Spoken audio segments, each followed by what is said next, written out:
dosa-dosa besar. Dosa-dosa kecil semuanya akan digugurkan dengan amal soleh tersebut. Rasulullah SAW juga bersabda, "Man shoma Ramadhana imanan wa ihtisaban ghufira lahu ma taqaddama min dhanbi." Barang siapa yang berpuasa di bulan Ramadan penuh keimanan, yakin, ihtisaban berharap pahala dari Allah, akan diampuni dosa-dosa yang telah lalu. Kata Nabi SAW, "Al-umratu ila al-umrati kafaratun lima bainahuma." Sungguhnya umrah yang satu dengan umrah yang lain akan menghapuskan dosa-dosa di antara keduanya. Wal hajjul mabrur laisa lahu jazaa'un illa jannah. Dan haji mabrur tidak ada balasan yang setimpal kecuali surga. Contoh Nabi berbicara tentang haji mabrur. Kata Nabi sallallahu alaihi wasallam, "Man hajja lillah wa lam yarfuth wa lam yafsuq, raja'a min dhunubi ka yaumin waladathu ummuhu."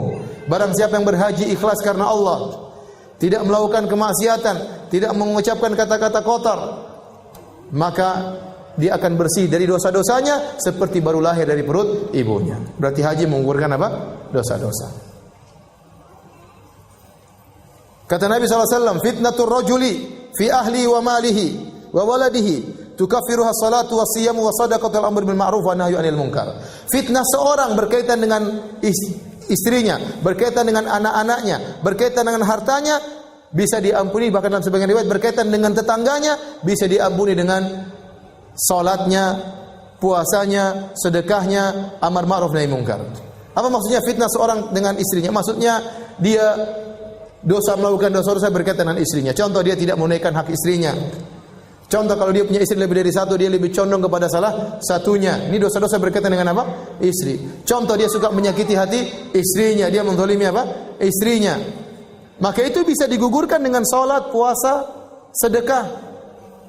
Fitnah terhadap anaknya, contohnya saking cinta kepada anaknya, maka dia melakukan hal yang dilarang oleh Allah Subhanahu wa taala. Saking cinta kepada anaknya minta apa saja dia kasih, padahal dia tahu itu dilarang. Tapi dia berikan kepada anaknya. Saking cinta kepada anaknya, dia tidak menyuruh anaknya untuk sholat ke masjid, takut anaknya marah-marah. Ini dosa, semuanya dosa. Dia tidak menunaikan hak anak. Contoh fitnah seorang terhadap hartanya, artinya hartanya telah memfitnahnya. Gara-gara dia punya harta, sehingga dia lupa untuk beribadah, lupa untuk belajar ngaji, lupa untuk tahsin, lupa untuk salat. Kerjaannya jalan ke sana, jalan ke sini, keluruan sana, keluruan sini, berjalan-jalan ke sana ke sini, ngabisin duit, beli ini, beli anu, ngumpulin harta, sehingga dia melakukan dosa-dosa. Fitnahnya terhadap tetangganya, artinya apa? Dia melakukan dosa berkaitan dengan tetangganya, nyakiti tetangganya, atau kemudian dia bangga-bangga dengan tetangganya, saing-saingan dengan tetangganya. Maka ini semua bisa digugurkan dengan salat, puasa, sedekah, amar ma'ruf nahi munkar. Ini dalil bahwasanya amal soleh bisa menghilangkan apa? Dosa-dosa. Dalam hadis juga kata Nabi SAW, "Man a'taqa raqabatan mu'minatan a'taqallahu bikulli udhin minha udwan minhu minan nar." Barang siapa yang membebaskan seorang budak, maka Allah akan bebaskan dia dari neraka jahanam. Setiap bagian anggota tubuh dari budak tersebut yang dia bebaskan akan membebaskan anggota tubuhnya dari neraka jahanam. Nabi SAW juga bersabda, "As-sadaqatu tudfi'ul khati'ah kama yudfi'u al-ma'un nar." Sungguhnya sedekah itu akan menggugurkan dosa-dosa sebagaimana api menggugurkan atau menghilangkan, air menghilangkan api, sebagaimana air menghilangkan api. Baik. Ini dalil bahwasanya kita berusaha untuk beramal soleh sebanyak-banyaknya. Sampai-sampai ibu yang dirahmati Allah Subhanahu wa taala, Bapak sekalian. Kalau ternyata seorang punya amal soleh yang luar biasa, amal soleh yang sangat banyak, maka kalau dia melakukan dosa-dosa, maka Allah tidak akan anggap dosa-dosa tersebut. Rajin sholat, dia berbakti kepada orang tua, berbakti kepada suami, rajin sedekah, sholat malam, banyak amal solehnya, maka dosa-dosanya tidak akan dianggap oleh Allah Subhanahu wa taala. Oleh karena Nabi bersabda dalam satu hadis tentang masalah taharah, kata Nabi sallallahu alaihi wasallam, "Idza balagal ma'u qullataini lam yahmilil khabath." Kalau air sudah mencapai 2 kullah itu kira-kira 200 liter, maka tidak akan mengandung najis. Artinya apa? Kalau ada najis jatuh kecil-kecil, tidak akan terlihat, tidak akan teranggap. Kenapa? Karena airnya terlalu banyak. Nah, kata para ulama bahwasanya amal soleh seperti air yang bersih, dosa-dosa itu seperti najis. Lihatlah kisah seorang Arab Badui yang dia datang ke masjid, kemudian dia kencing di masjid. Maka Nabi suruh apa? Nabi suruh ambil air seember, fa'uhriqa alaih. Kemudian Nabi tumpahkan air seember kepada najis tersebut. Najis tersebut kotor, tetapi hilang karena air di ember banyak. Maka seorang kalau pahalanya banyak, amal solehnya banyak, ada dosa-dosa tidak dianggap oleh Allah Subhanahu wa taala. Dan dalil yang paling kuat akan hal ini kisah Hatib bin Abi Balta'ah radhiyallahu ta'ala anhu. Hatib bin Abi Balta'ah salah seorang dari sahabat Al-Badri yang dia ikut dalam perang Badar. Dan dia bukan panglimanya perang Badar, bukan pemimpinnya perang Badar, cuma salah satu anggota dari pasukan perang Badar. Sehingga kalau kita baca cerita tentang perang Badar, tidak disebutkan tentang kepahlawanan dia, karena dia bukan yang masyhur tatkala dalam perang Badar, tapi dia salah satu dari 315 orang yang ikut dalam perang Badar. Perang Badar terjadi pada tahun 2 Hijriah. Tahun berapa Ibu-ibu? 2 Hijriah. Setelah itu berjalan dengan waktu, tahun 3 Hijriah, 4 Hijriah, 5 sampai 8 Hijriah. Pada waktu 8 Hijriah, ternyata dia melakukan dosa besar. Waktu Nabi akan menaklukkan kota Mekah, Nabi akan menyerang kota Mekah, Hatib bin Abi Balta'ah tulis surat kepada sebagian kerabatnya di kota Mekah mengabarkan bahwasanya Nabi akan menyerang mereka. Dan ini bahaya dalam peperangan. Karena musuh akan mengetahui penyerangan Nabi, khawatir mereka akan melakukan persiapan, mereka bisa mengumpulkan pasukan untuk melawan Nabi SAW. Padahal Nabi ingin melakukan serangan tiba-tiba. Hatib bin Abi Balta'ah tulis surat. Kemudian dikirim lewat seseorang. Ya. Orang tersebut berjalan menuju Mekah. Maka Nabi dikasih wahyu oleh Allah Subhanahu wa taala. Maka dia mengatakan kejar wanita tersebut. Maka datanglah Ali bin Abi Thalib dengan seorang sahabat kalau tidak salah mendatangi wanita tersebut. Kata dia, "Mana surat dari Hatib?" Kata wanita tersebut, "Tidak ada." Kata Ali, "Kalau kau tidak mengaku saya akan telanjangi kamu." Akhirnya dia keluarkan surat tersebut. Ternyata Hatib tulis surat dan ini dosa. Maka kemudian datanglah Ali memberitahu kepada Nabi sallallahu alaihi wasallam, maka Umar pun marah. Umar marah. Kata Umar, "Da'ni adrib unuqa hadzal rajul." Ya Rasulullah, biarkan saya penggal kepalanya. Ini pengkhianat ini. Bagaimana dia mengabarkan tentang rencana kita kepada musuh? Padahal Hatib tidak mengabarkan kepada musuh, tapi dia punya kerabat, dia sayang kepada mereka. Maka kata Nabi, "Ma hadza ya Hatib?" Apa yang kau lakukan wahai Hatib?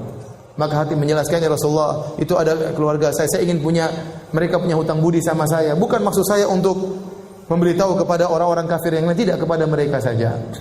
Waktu Umar mengatakan, "Biarkan saya penggal dia," kata Nabi sallallahu alaihi wasallam kepada Umar, "Innahu min ahli Badar. Innahu min ahli Badar."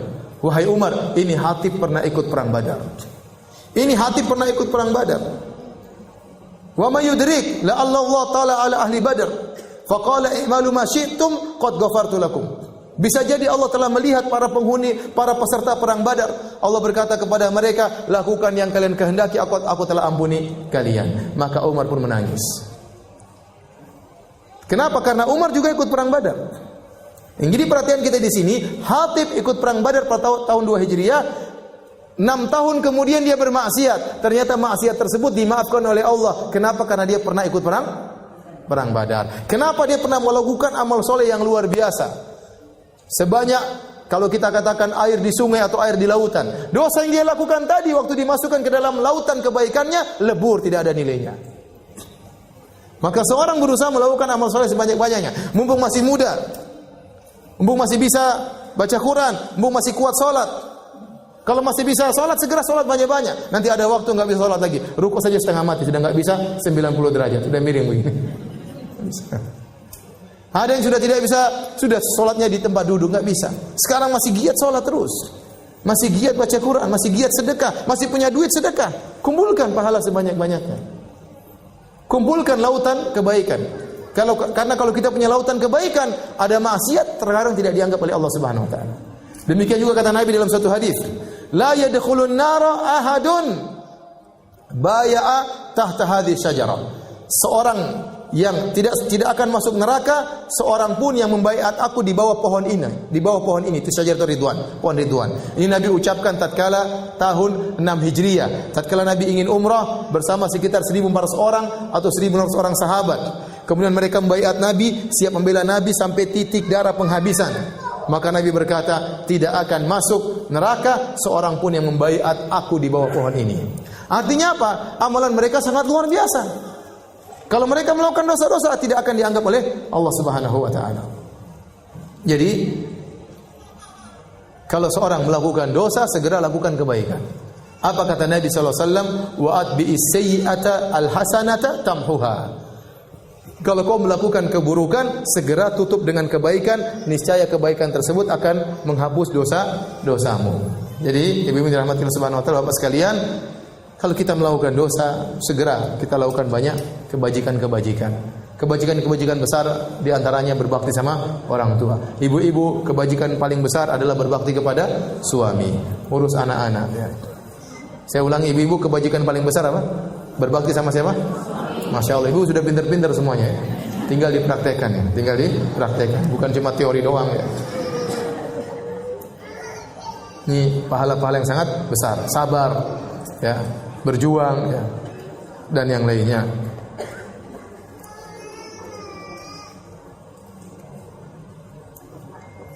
Oleh karena dalam hadis juga disebutkan, kalau orang banyak melakukan salat sunnah, kebaikan-kebaikan, akan menutup kekurangannya dalam salat fardu. Ya. Kata Nabi SAW dalam satu hadis, inna awwala ma yuhasabu alaihi al-abdu min amalihi yaumal qiyamah as-salat. Yang pertama kali dihisab oleh seorang hamba dari amal solehnya adalah salat. Fa in akmalaha, kalau dia sempurnakan salatnya, maka sungguh indah amalannya. Wa illa, kalau tidak, ternyata salatnya ada kurang-kurangnya, tidak sempurna, qila, maka dikatakan unduru hal lahu min tatawwu'in, lihatlah apakah ada salat sunnahnya. Fa in kana lahu tatawwu'un ukmilat bihil fariidhah. Kalau dia ternyata punya pahala salat sunnah, maka untuk menambal kekurangan salat fardunya. Dia terkadang salat fardu tidak khusyuk, terkadang pikiran kemana-mana, terkadang cepat-cepatan, terkadang sambil tahan buang angin, ya, macam-macam. Terkadang imamnya baca apa, pikirannya kemana, ya. Nah, ini kekurangan-kekurangan dalam salat ini. Kalau kita banyak salat sunnah akan nambalin kekurangan dalam salat fardu. Makanya ibu-ibu jangan malas salat sunnah, ibu-ibu. Salat rawatib jangan ditinggalkan, salat duha jangan. Ibu-ibu kerjaan apa sih? Kalau bapak-bapak mungkin banyak kerjaan, lupa sholat, wajar. Ibu-ibu, apa kerjaannya? Coba. Saya tanya, kerjanya apa? Jangan marah. Kerjanya apa? Ibu rumah tangga. Bapak jelas kerjaannya, keluar pagi, pergi kantor, sampai di sana urusan banyak, diomelin sama bos. Ibu-ibu apa kerjaannya? Banyak, ya, alhamdulillah, ya.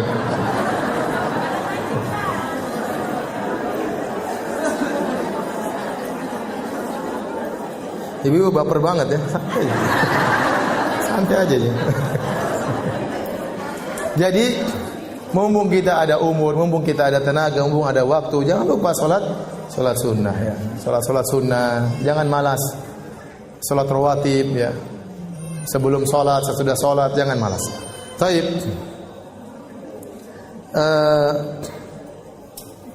Sebab berikutnya, ibu yang dirahmati Allah Subhanahu wa taala,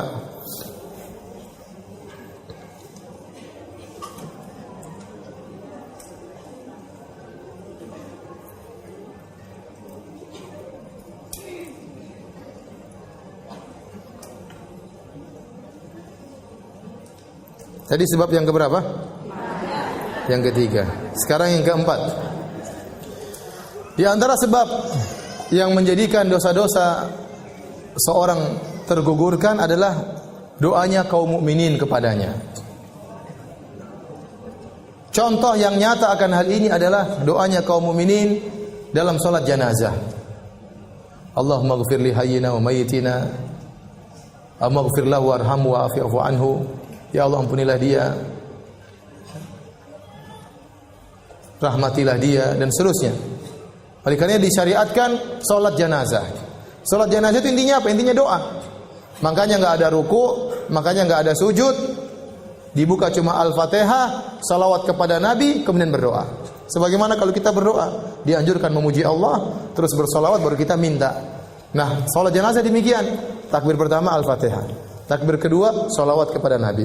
Takbir ketiga, berdoa kepada mayat. Takbir keempat, dan seterusnya, berdoa. Nah, kalau orang berdoa untuk mayat, maka dosa-dosanya akan digugurkan oleh Allah Subhanahu wa taala. Dalam satu hadis Jadi Anas bin Malik radhiyallahu taala anhu dari Nabi sallallahu alaihi wasallam, beliau berkata, "Ma min mayyitin yusalli alaihi ummatun minal muslimin yabluguna mi'atan kulluhum yashfa'una illa syuffi'u fihi." Tidaklah seorang mayat meninggal kemudian disolatkan oleh 100 orang-orang Islam, kaum muslimin. Ada jumlah mereka sampai 100. Ya. Semuanya berdoa kecuali mereka akan diberi syafaat untuk mayat tersebut. Jadi mayat ini akan digugurkan dosa-dosanya. Dalam hadis yang lain, Ani Ibnu Abbasin, dari Ibnu Abbas radhiyallahu taala anhuma, qala sami'tu Rasulullah sallallahu alaihi wasallam yaqul, aku mendengar Rasulullah sallallahu alaihi wasallam bersabda, "Ma min rajulin muslimin yamutu," tidaklah seorang muslim meninggal dunia, "fayaqumu ala janazatihi arba'una rajulan," maka kemudian menyolatkannya 40 orang lelaki, la yusyrikuna billahi syai'an, dan mereka tidak berbuat syirik sama sekali, illa syafa'ahumullahu fih, kecuali Allah akan mengizinkan mereka untuk memberi syafaat kepada mayat tersebut. Jadi kalau ibu meninggal dunia, kalau bisa orang-orang yang bertauhid yang menyolatkan. Kalau ada 40 orang yang menyolatkan kita meninggal dunia, maka insya Allah diberikan izin oleh Allah agar mereka beri syafaat untuk kita. Artinya doanya akan dikabulkan. Syaratnya tidak berbuat syirik sama sekali. Cari orang-orang yang suka ikut pengajian, yang menjauhkan diri sejauh-jauhnya daripada kesyirikan, tidak pakai jimat, tidak percaya kepada tatoyur, tidak percaya dengan angka-angka sial, tidak percaya dengan hal-hal yang tidak benar. Cari orang-orang seperti itu. Minta agar mereka, kalau saya meninggal, salatkan saya. Karena kalau ada 40 orang ahli tauhid yang menyolatkan, maka itu akan menggugurkan dosa mayat tersebut. Taib, ini sebab yang keempat. Dosa-dosa bisa berguguran dengan doa orang lain. Makanya jangan lupa untuk mendoakan orang tua yang sudah meninggal. Orang tua sekarang sudah tidak bisa kita berbuat baik lagi secara duniawi. Kalau mereka masih hidup, kita bisa ajak makan, kita bisa jalan-jalan, kita bisa mijit-mijit, kita bisa buat mereka tertawa. Mereka sudah meninggal, apa yang mereka butuhkan adalah doa kita. Doa kita. Maka di antara ciri-ciri anak soleh, waladun solihun yad'u lahu. Anak soleh itu ciri-cirinya suka mendoakan orang tuanya. Kalau ternyata ibu-ibu, bapak-bapak tidak pernah mendoakan orang tua, maka ini kesolehannya dipertanyakan. Kesolehannya dipertanyakan. Apakah dia lupa dengan jasa kedua orang tuanya? Baik. Sebab yang kelima yang membantu dosa-dosa seorang mayat seorang digugurkan adalah kalau dia sudah meninggal dunia, ada orang yang melakukan amal kebajikan untuknya. Bisa jadi, saya ulangi, di antara sebab-sebab dosa-dosanya digugurkan adalah orang lain berbuat amal soleh diberikan untuk dirinya. Seorang mayat kalau sudah meninggal dunia, dia bisa mengambil manfaat dari beberapa sisi. Makanya kata Imam Syafi'i rahimahullah ta'ala, yalhaqul mayyit salas. Ada 3 perkara yang bermanfaat bagi mayat. Yang pertama adalah doa, ini dari sisi orang lain. Doa orang lain buat dia. Yang kedua, orang menghajikan atau mengumrahkan dia. Yang ketiga, orang bersedekah atas nama dia. Dan ini ijma ulama bahwasanya sampai. Adapun kalau itu adalah akibat perbuatan dia sendiri, maka tidak ada yang khilaf. Seperti kata Nabi SAW, idza matal insan inqata amalu ila min thalath. Kalau seorang meninggal dunia, terputus amalannya, dia sudah tidak bisa lagi ngaji, tidak bisa lagi sholat, tidak bisa lagi sedekah, tidak bisa lagi puasa, tidak bisa lagi i'tikaf, tidak bisa lagi senyum, tidak bisa apa-apa, tidak bisa dapat amal soleh, kecuali 3 perkara yang tidak terputus. Yang pertama, ya, sedekahun jariyah, sedekah jariyah. Dia bangun masjid, orang masih terus sholat di masjid tersebut. Dia cetak buku-buku agama, masih dibaca oleh orang-orang. Dia cetak Quran, Qurannya masih dibaca oleh orang-orang.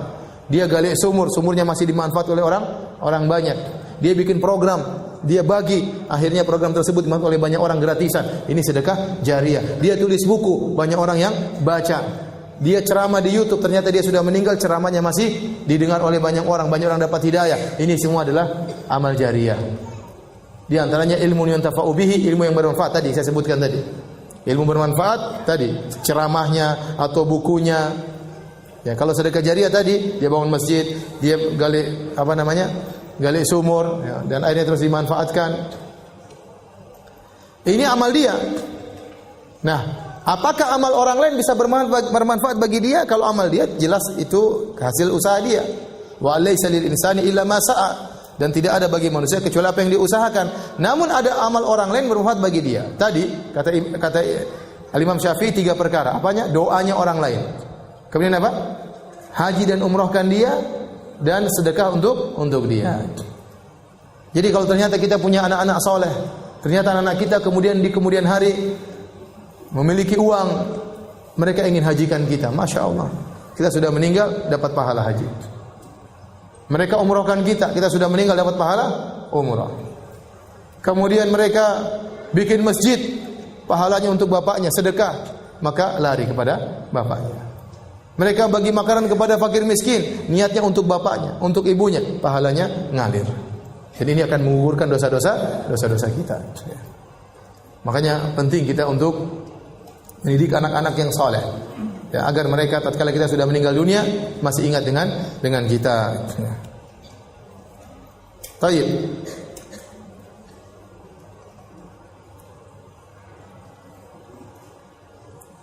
Tadi sebab yang keberapa? Sekarang sebab yang keenam.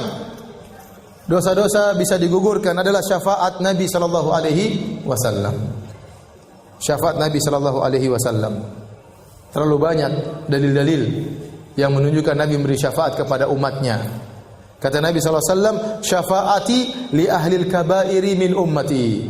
Syafaatku untuk para pelaku dosa besar dari umatku. Namun ada syaratnya, seorang pelaku dosa besar bisa mendapatkan syafaat Nabi.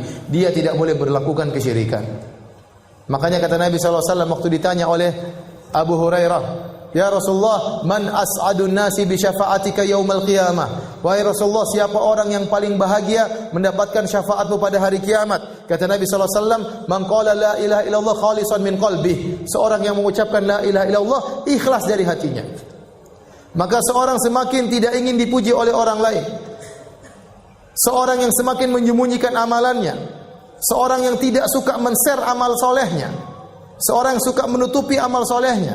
Seorang semakin jauh dari harapan untuk disanjung oleh orang lain, maka dia paling bahagia untuk mendapatkan syafaat Nabi sallallahu alaihi wasallam. Tapi kalau ternyata dia melakukan kesyirikan, dia riya, dia ujub, pamer amal solehnya, cerita ke sana sini, setiap apa yang dilakukan dia share di media sosial agar semua orang tahu, maka ini dia kurang mendapatkan syafaat Nabi sallallahu alaihi wasallam. Dalam hadis yang lain kata Nabi sallallahu alaihi wasallam, "Ikhtaba'tu da'wati syafa'atan li ummati yaumal qiyamah, fahiya na'ilatun insyaallah man mata min ummati la yusyriku billahi syai'a."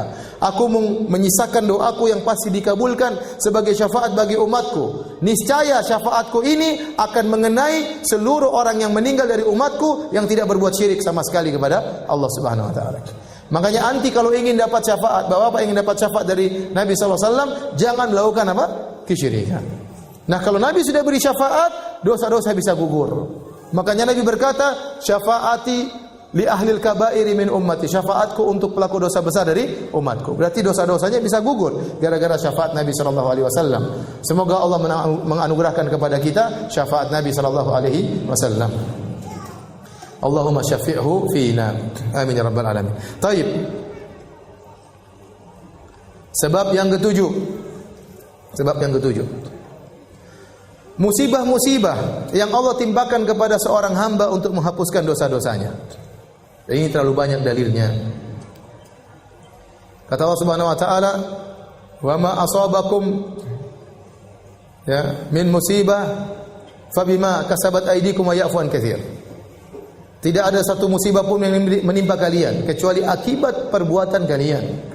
Wa ya'fu an katsir, dan Allah banyak mengampuni dosa-dosa kalian. Kalau seandainya setiap dosa dikasih musibah, kita binasa. Tapi Allah hanya memberikan musibah kepada sebagian dosa, sebagian lagi Allah ampuni. Kalau setiap dosa kita lakukan ada musibahnya, kita binasa. Allah mengatakan, "Ma asabaka min sayyi'atin famin nafsik." Apa saja yang menimpamu dari keburukan itu dari dirimu sendiri. Bahkan dalam satu hadis kata Nabi sallallahu alaihi wasallam, "Ma yusibul mu'min min wasabin wala nasabin wala hammin wala hazanin wala ghammin wala adhan hatta syaukah yushakuha illa kafarallahu biha min khotoyahu." Kata Nabi sallallahu alaihi wasallam, tidaklah menimpa seorang mukmin wasab, penyakit, dia sakit. Kalau dia sabar menghadapinya, menggugurkan dosa. Wala nasabin, dia lelah, letih, capek, maka itu juga akan menghapuskan dosa-dosanya. Wala hazanin, wala hammin, suatu yang dia khawatirkan di depan nanti bagaimana. Perasaan kekhawatiran tersebut, kalau dia sabar menghadapinya, akan menghapuskan dosa-dosa. Wala hazanin, dia ditimpa dengan apa? Kesedihan masa lalu, susah untuk dia lupakan. Wala ghammin, kegelisahan dalam dirinya. Wala adzan, suatu apapun yang mengganggunya, sampai duri yang menusuknya, kecuali akan menggugurkan dosa-dosanya. Jadi semua yang perkara yang tidak kita sukai, kalau menimpa kita, kemudian kita menghadapinya dengan baik, maka akan menggugurkan seluruh dosa-dosa kita. Sampai masalah sedih, seorang sedih. Bahkan seorang terkadang dia bingung, saya kenapa ini, kok saya gelisah, kok saya sedih, perasaan saya tidak melakukan dosa. Dia pasti melakukan dosa, cuma dia lupa mungkin. Terkadang Allah cuma kasih musibah apa? Kegelisahan, kesedihan, untuk menggugurkan dosa-dosanya. Allah tidak berikan dia musibah besar, meninggal anaknya, suaminya ketabrak mobil, enggak. Cuma apa? Kesedihan, kegelisahan. Maka hadapi dengan tenang, itu menggugurkan apa? Dosa-dosa. Allah kasih sakit, sakit yang tidak parah-parah, sakit, Allah kasih sakit untuk menggugurkan dosa-dosanya. Ya. Dalam satu hadis kata Nabi SAW mengatakan, la tasubbil humma, hadis sahih riwayat Imam Muslim. La tasubbil humma, janganlah engkau mencela demam. Fa innaha tudhibu khataya bani Adam kama yudhibul kir khabathal hadid. Kata Nabi SAW, jangan kalian mencela demam, karena demam itu akan menggugurkan dosa-dosa anak Adam, sebagaimana alat pandai besi menghilangkan karatan besi. Makanya kita juga tidak, kalau kita sakit sudah hadapi dengan baik. Demam menggugurkan dosa-dosa. Sakit gigi menggugurkan dosa-dosa. Apalagi sakit hati. Dosa-dosa. Bukankah disunahkan kalau kita menjenguk orang sakit, kita ucapkan apa? Tahurun insyaallah. Artinya semoga penyakitmu ini menggugurkan dosa-dosa. Jadi semua yang kita rasakan itu, kesedihan itu menggugurkan apa? Dosa-dosa. Ya. Bahkan dalam satu hadis, senantiasa seseorang diberi musibah sampai dia berjalan tanpa ada dosa sama sekali dalam dirinya. Kata Nabi SAW, "Idza arada bi 'abdil khaira ajjalahu al-uqubata fid dunya." Kalau Allah menghendaki kebaikan bagi seorang hamba, Allah segerakan hukumannya di dunia. Wa idza arada bi 'abdihi syarra amsaka anhu yaumal qiyamah. Amsaka anhu hatta yuwafiya biha yaumal qiyamah. Kalau Allah menghendaki keburukan pada seorang hamba, Allah tunda, nanti Allah balas pada hari kiamat kelak. Kata Nabi SAW, "Inna Allah idza ahabba qauman ibtalahum." Sungguhnya kalau Allah mencintai sebuah kaum, Allah akan beri ujian kepada mereka. Jadi musibah yang menimpa kita apapun, kita harus hadapi dengan baik. Kalau kita hadapi dengan baik, maka musibah tersebut akan menggugurkan dosa dan akan mengangkat derajat sekaligus. Tapi kalau ternyata kita terkena musibah, ternyata kita jaza, kita marah-marah, kita ngamuk, kita tidak hadapi dengan kesabaran, maka musibah tersebut tidak menggugurkan dosa-dosa, bahkan menurunkan derajat seorang hamba.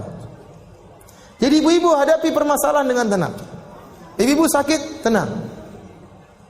Jangan menunjukkan bentuk protes kepada Allah seperti, aduh ini sakit kok enggak sembuh-sembuh. Ini seakan-akan protes kepada Allah Subhanahu wa taala. Hadapi dengan baik, ya. Hadapi dengan baik. Jangan sampai kita menghadapi musibah ternyata kita marah-marah kepada Allah, maka itu tidak akan menggugurkan dosa-dosa seorang.